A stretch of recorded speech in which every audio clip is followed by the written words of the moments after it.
tullaan. Oisitpa sä Vanukas mun oma. Sä oot niin ihana.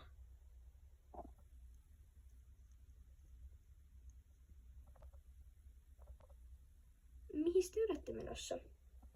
Sinne maastoon, mistä eilen puhuttiin, että 2 menisin. Apu, onks kello jo 2? Mun pitää siivota karsinat.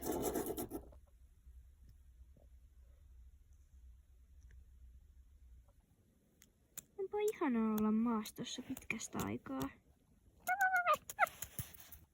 Hei, nyt sitten, älä mene minnekään.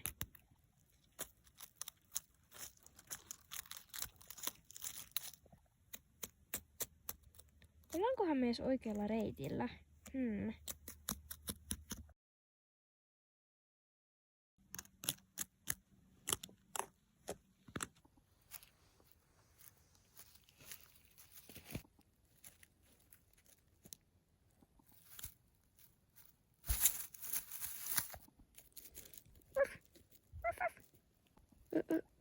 Ai mun pää.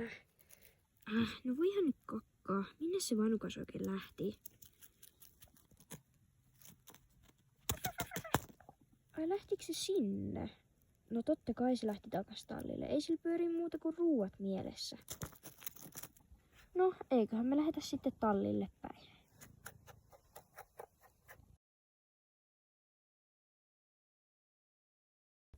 Etkö se satuttanut päätäs? Vanukas tuli tänne ja ajatteli, että tipuit varmaan. Joo, mä tipuin. Vanukas säikähti jotain, ilmeisesti peuraa tai jotain siellä. Niin se sitten teki pienet pukit ja mä tipuin. Mutta ei mua nyt enää satu päähän. Et vähän polveen sattuu, mutta ei onneksi paljon. No hyvä, ettei sitten pahemmin sattunut. Mä jo luulin, että pitää mennä etsimään sua.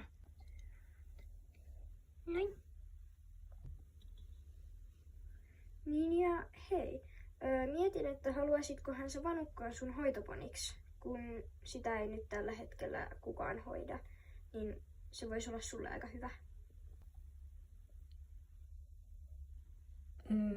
Ai oikeastiko? Siis Vanukkaasta mun hoitoheppa? Siis joo, totta kai. Jes. Joo, no susta tulee nyt sitten Vanukkaan hoitaja.